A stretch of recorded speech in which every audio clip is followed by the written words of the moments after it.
सहूली रियासत के मुंह को खून लग गया। गजा, लबनान और अब यमन भी दहशतगर्दी का निशाना। हदीदा बंदरगाह और बैनुल-अक़वामी हवाई अड्डे पर बमबारी, 4 अफराद शहीद, 31 जख्मी। दुश्मन बाखबर रहे, शहरियों पर हमले का भरपूर जवाब दिया जाएगा। यमनी हुकूमत का इंतबाह। इसराइली फ़ज़ाइया की लबनान के वादी बिका पर बमबारी, 11 शहरी शहीद। इसराइली फ़ज़ाइया के गजा पर हमले 24 घंटों के दौरान मज़ीद 52 फ़लस्तीनी शहीद।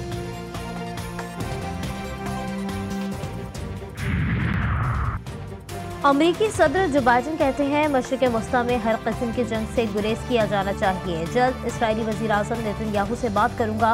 दूसरी तरफ अमरीकी कौमी सलामती के तर्जुमान जॉन कर्बी कहते हैं कि खत्ते में मुमकिन हंगामी सूरत हाल से निपटने के लिए इजाफी फोर्सेस दरकार हैं। अमरीका को किसी भी किस्म के रद्द-ए-अमल के लिए तैयार रहना होगा।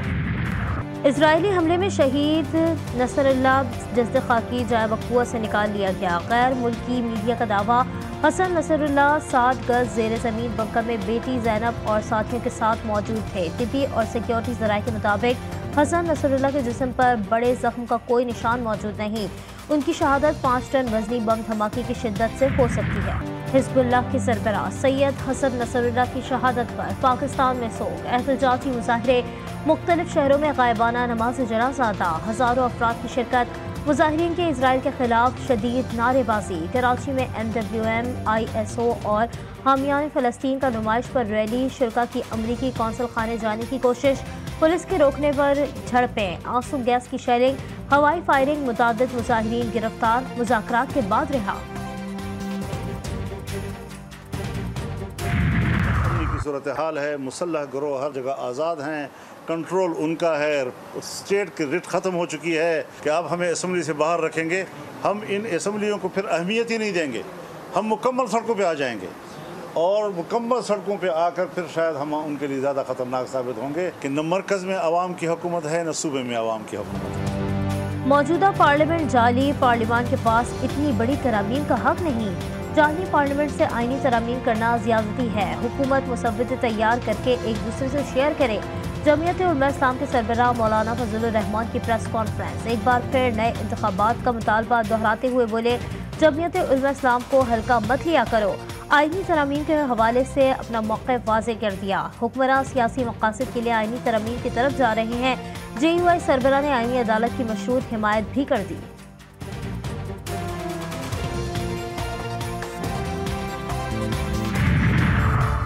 काले कानून बनाकर मुल्क नहीं चल सकता। आईनी तरामीम पहले भी होती रही हैं, लेकिन रात के अंधेरे में पहली दफ़ा देखी।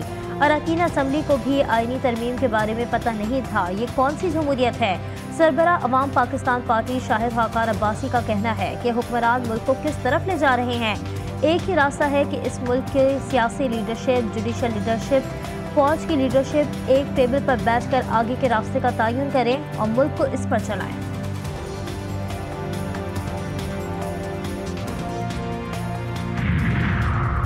सियासी पार्टियों का काम सिर्फ आपस में लड़ना नहीं, मुस्बत काम करके भी मुल्क को कौम को अच्छा पैगाम दे सकती है। MKM पाकिस्तान के रहनुमा मुस्तफ़ा कमाल का तकरीब से खिताब, कहा लॉ एंड जस्टिस कमेटी में हमारे अरकान ने कोटा सिस्टम की मुखालिफत की। हमारे लोग हमसे सवाल करते हैं, अब हम कमरों से निकल कर बात करना चाहते हैं। डॉक्टर फारूक सत्तार का कहना था कि अल्लाह हमें इस जिम्मेदारी को निभाने की हिम्मत और तौफीक दे। तमाम इख्तिलाफात को बलाए ताक रखकर इस पर सबको मिलकर काम करना चाहिए। खैबर पख्तूनख्वा में अमन व अमान की सूरत हाल अबतर है। वज़ीर आला के पास अवाम की बेहतरी का कोई मंसूबा नहीं है।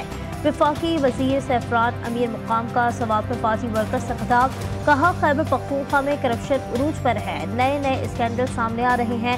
करप्शन और लूटमार में हिस्से पर मुजरा आपस में लड़ रहे हैं। IMF का एडिशनल $1 बिलियन अब आ चुका है, उसमें बेहतरी और भी आई है। Journey to a certain extent शुरू की थी at 38% and now getting into a single digit. Stock exchange नई हदें अबूर कर रही है। इन्फ्लेशन नीचे आई है। काबीना ने सैलरीज नहीं लेने का फैसला किया है, हमने कोई और चीज़ें नहीं की। हुकूमत का 6 वज़ारत निज़ाम और 1.5 लाख खाली असामियाँ खत्म करने का फैसला। वफाकी वज़ीर ख़जाना मोहम्मद औरंगज़ेब कहते हैं IMF का पैकेज आ चुका, मईशत बेहतरी की जानिब गामजन। ज़र मुबादला के ज़खायर बढ़ गए, अब मुआशी इस्तेहकाम आएगा। मैक्रो इकनॉमिक इस्तेहकाम मंजिल नहीं, एक रास्ता है।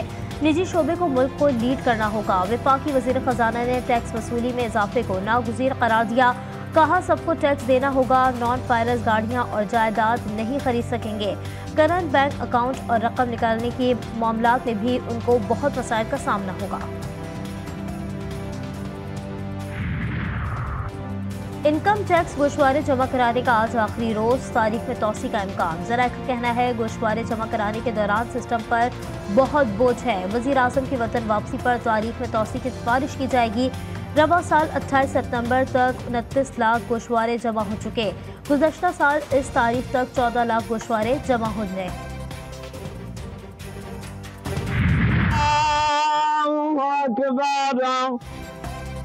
जिला पंचगोर में फायरिंग से जाबहक 7 अफराद की नमाज जनाजा अदा। आबाई इलाके शुजाबाद हजारों अफराद की मौजूदगी में सुपुर्द खाक। मकतूलीन के अहले खाना गम से निठाल, इलाके में शोक। गंबज कौमी शाहरा पर मोटरसाइकिल स्लिप होने से बाप जाबहक, बेटा जख्मी। लाश और जख्मी गेम्स अस्पताल मुंतकिल। शनाख्त मुमताज शर, जख्मी की शनाख्त सद्दाम शर के नाम से हुई। चैंपियंस वनडे कप 2024 का टाइटल पैंथर्स ने जीत लिया। मार्कोर्स को 5 विकेटों से शिकस्त। मार्कोर्स ने फाइनल में सिर्फ 122 रन बनाए। पैंथर्स ने हदफ 18वें ओवर में पूरा कर लिया। और ICC women T20 world cup की तैयारियां। पाकिस्तानी विमेन्स क्रिकेट टीम की शारजा क्रिकेट स्टेडियम में प्रैक्टिस। कौमी खिलाड़ियों ने बैटिंग, बॉलिंग और फील्डिंग की सेशंस में हिस्सा लिया। कौमी क्रिकेट टीम आज बांग्लादेश के खिलाफ दूसरा वार्म अप मैच खेलेगी।